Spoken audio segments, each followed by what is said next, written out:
else's. I started off doing stencils and gradually made my way to freehands, and these lines are really where the art is. Lines like he's about to do now, he's marking it out, so he's done it once, he's got that body shape, that body movement, that dance as he goes around. And these are the lines that are quite hard to do at first, and this practicing, this drawing lines, these drawing circles, this is going to really help you to get the control of the can. You can use different paints. I mentioned earlier that I use different paints for different jobs. So this is ideal for outside. So if you've got some boards, or you've got you're going to go onto a practice wall or a free wall, these spray paints great fun, quick, easy to use, difficult to master. But you might be able to use, if it's going to be your bedroom, you might want to use acrylics or emulsions. So we've got a couple of examples of work I've done here. So first up, this is more my kind of spray work. This is a friend of mine, Math, who passed away unfortunately during the lockdown period, and this was my memorial piece to him. He was a DJ for a sound system called Virus, hence the name behind. And this, it's bright, it's fun, it's colourful. Next piece is another one of my spray pieces. This is for the festival last year. We teamed up with the Cheltenham Literature Festival, and we offered artists the opportunity to paint literature themed pieces. So Debbie Harry was talking at the festival and had always been a bit of a heroine of mine, so I painted Debbie. The reflection in the glasses is her boyfriend, Christine. He took the photograph, and I was lucky enough to meet the two of them and get them to sign when I went and painted the piece, I printed it out in all this colour that I'd made up, and I was lucky enough to get the two of them to sign that. The next one is the piece I did for the festival this year. This is part stencil and then freehand colouring it in. I've kind of given up stencils now, but I'd use this one because I had a lot of work to get all the festival up and running in a short time this year, so I thought I'd do this one. So it just basically puts the outlines in, and then I do all the colouring in. But yeah, this for me signifies us bringing colour to people. It's taken from the famous Michelangelo painting, The Creation of Man, where God's giving life, and I've reimagined it to that God's giving us colour. So these are all done in spray paint.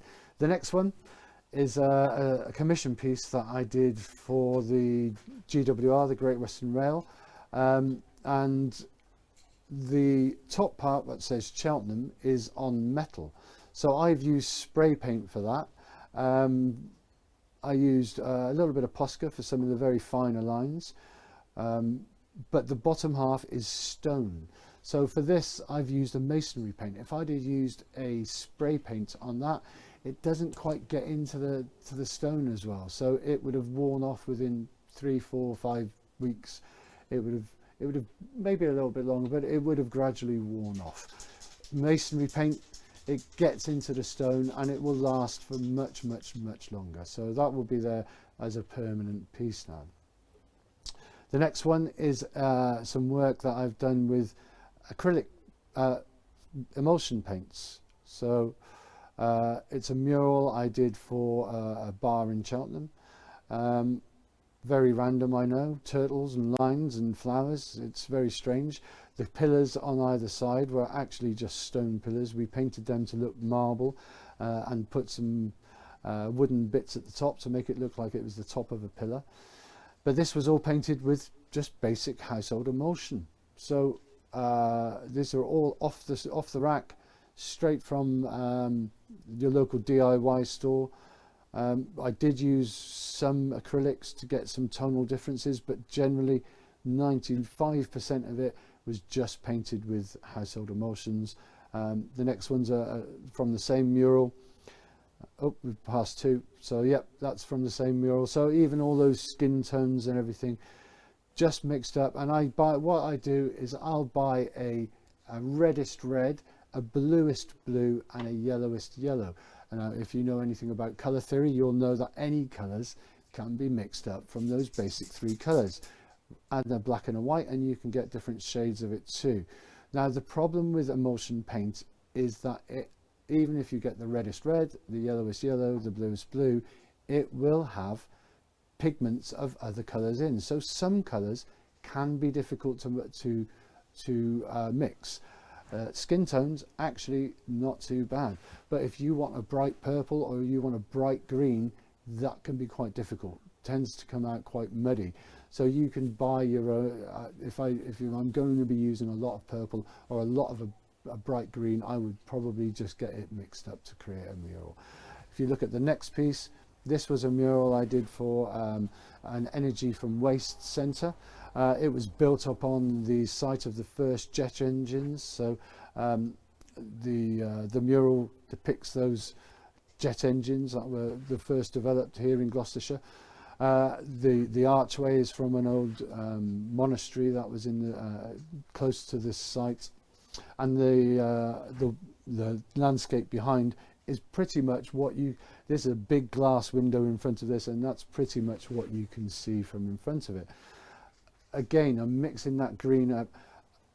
I could have mixed that up with red and with yellow and blue, or black and yellow, but I bought one big can of green and then I changed the tonal differences to get all those trees and stuff in, just because it's a little bit easier.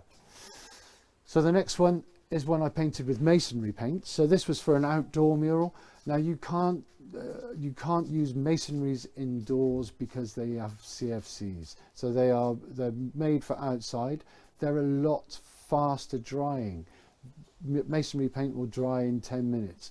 So if you're doing the background for a piece, for a graffiti piece, use masonry paints. It will be dry in 10 minutes, 10-15 minutes. You're ready to go and you can start painting on top. If you use emulsion, it's going to take 2-3 hours. And if it rains during that time, that emulsion is going to end up on the floor. So use masonry paints, quick drying.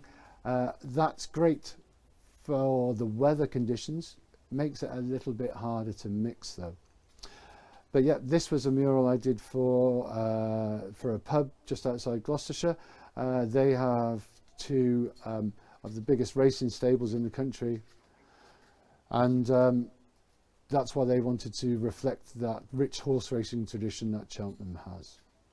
The next one is a portrait I did of my son.